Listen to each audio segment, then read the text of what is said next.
Bismillahirrahmanirrahim. Assalamualaikum warahmatullahi wabarakatuh. Salam sejahtera untuk kita semua. Salam Om Swastiastu, Namo Buddhaya, salam kebajikan. Yang saya hormati Ibu Ida Zurhoida, Eskep MKes, selaku dosen penguji proposal saya pada hari ini. Yang saya hormati Bapak Syaifuddin Purnianto, Eskep MKep, selaku dosen pembimbing saya yang sangat berjasa dalam proses pembuatan proposal saya ini.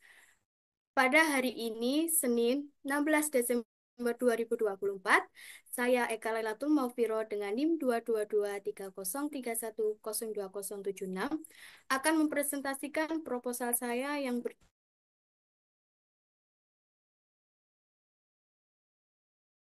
yang terapi oksigen di RSUD Dr. R. Sudarsono, Kota Pasuruan. Baiklah, penelitian ini dilatar belakangi oleh pneumonia adalah infeksi paru-paru yang disebabkan oleh bakteri, virus, ataupun jamur, sehingga menyebabkan paru-paru meradang. Pada alveoli dipenuhi cairan, sehingga kemampuan untuk menyerap oksigen berkurang, menurut Yuda 2018.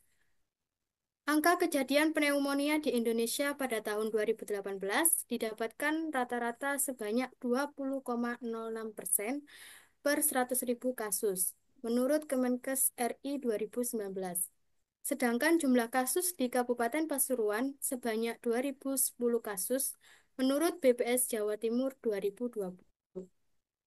Berdasarkan latar belakang tersebut, menimbulkan minat saya untuk melakukan eksplorasi yang lebih mendalam terkait pola napas tidak efektif pada pasien pneumonia. Rumusan masalah pada penelitian saya ini yaitu bagaimana pengaruh pemberian terapi oksigen pada pasien pneumonia dengan pola napas tidak efektif di RSUD Dr. R. Sudarsono, Kota Pasuruan. Untuk tujuan umum penelitian saya yaitu mengidentifikasi pengaruh pemberian terapi oksigen pada pasien pneumonia dengan pola napas tidak efektif di RSUD Dr. R. Sudarsono, Kota Pasuruan. Untuk manfaat penelitiannya yaitu untuk manfaat teoritisnya menambah pengetahuan penulis tentang menggambarkan asuhan keperawatan dengan pola napas tidak efektif pada pasien pneumonia. Sedangkan manfaat praktisnya untuk mengetahui gambaran tentang pneumonia dengan pola napas tidak efektif, serta perawatan yang tepat untuk klien agar penderita mendapatkan perawatan yang tepat. Selanjutnya, bab 2 tinjauan teori. Yang pertama, konsep penyakit pneumonia. Pneumonia adalah infeksi paru-paru yang disebabkan oleh bakteri, virus, ataupun jamur, sehingga menyebabkan paru-paru meradang. Pada alveoli dipenuhi cairan, sehingga kemampuan untuk menyerap oksigen berkurang, menurut Yuda 2018. Menurut Nur Salam 2016, manifestasi umum pneumonia biasanya ditandai dengan demam, menggigil, berkeringat, batuk, sakit dada karena pleuritis, dan sesak. Yang kedua ialah konsep pola napas tidak efektif. Pola napas tidak efektif merupakan suatu keadaan di mana inspirasi dan ekspirasi yang tidak memberikan ventilasi adekuat menurut tim Pokja SDKI DPP PPNI 2016. Untuk gejala dan tanda pola napas tidak efektif ada dua, yaitu gejala dan tanda mayor. Untuk gejala dan tanda subjektifnya yaitu dyspnea. Untuk objektifnya yaitu penggunaan otot bantu pernapasan, fase ekspirasi memanjang, pola napas abnormal, misalnya tachypnea, bradypnea, hiperventilasi, Kussmaul, dan Steinstock. Untuk gejala dan tanda minornya yang subjektif yaitu ortopnea, yang objektif ialah pernapasan pulse lip, pernapasan cuping hidung, diameter thorax anterior posterior meningkat, ventilasi semenit menurun, kapasitas vital menurun, tekanan ekspirasi menurun, tekanan inspirasi menurun, dan ekskursi dada berubah.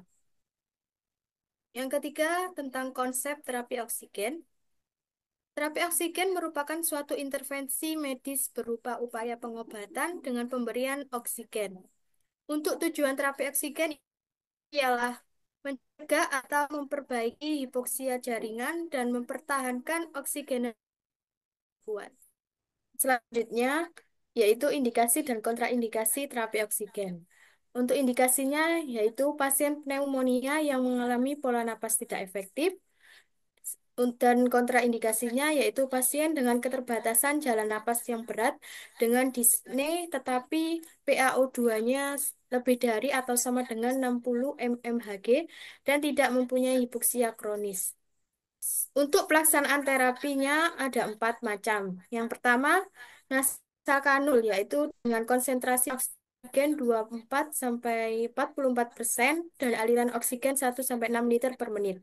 Yang kedua, simple phase mask dengan konsentrasi oksigen 40 sampai 60% dan aliran oksigennya 5 sampai 10 liter per menit. Ketiga, partial rebreathing dengan konsentrasi oksigen 60 sampai 80% dan aliran oksigennya 6 sampai 10 liter per menit. Dan yang terakhir, non-rebreathing dengan konsentrasi oksigen 60 sampai 95% dan aliran oksigennya 10 sampai 15 liter per menit. Bab 3 yaitu metodologi penelitian. Untuk waktu penelitian saya yaitu pada bulan April sampai bulan Mei 2025 dan lokasi penelitiannya di RSUD Dr. R. Sudarsono, Kota Pasuruan. Partisipan pada penelitian saya yang terlibat adalah 1 orang pasien yang memenuhi kriteria sebagai berikut. Yang pertama, pasien dengan diagnosa pneumonia. Yang kedua, pasien yang mengalami pola napas tidak efektif. Ketiga, pasien yang bersedia menjadi partisipan dengan menyetujui inform consent yang telah dibuat. Selanjutnya, prosedur penelitian.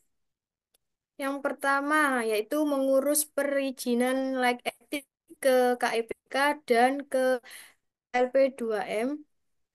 Setelah KEPK menerbitkan sertifikat like etik dan LP2M menerbitkan surat izin pengambilan data, selanjutnya mengajukan permohonan izin pengambilan dan laporan tugas akhir kepada Direktur RSUD Dr. R. Sudarsono Pasuruan.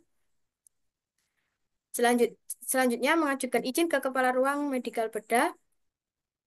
Setelah itu menentukan partisipan sesuai kriteria. Setelah menemukan partisipan sesuai kriteria, yaitu memberikan terapi oksigen. Dan selanjutnya observasi akhir sesuai ketercapaian kriteria hasil dan menganalisis data serta pembahasannya. Untuk desain yang saya gunakan pada penelitian ini ialah menggunakan studi kasus deskriptif. Pengumpulan datanya ada 3. Yang pertama, wawancara secara langsung dengan pasien dan keluarga sehubungan dengan kesehatan yang dialami pasien selama penilaian. Kedua, observasi, yaitu melakukan pemeriksaan fisik pada pasien dan melakukan intervensi terapi oksigen. Yang terakhir, dokumentasi, yaitu menggabungkan semua informasi medis dan temuan pemeriksaan dari beberapa sumber. Selanjutnya, alat atau instrumen penelitian. Yang pertama, lembar observasi SDKI yang berisi identitas pasien, tabel mayor minor sesuai SDKI, dan muncul 3 dari 4 tanda gejala mayor. Yang kedua, lembar observasi SLKI.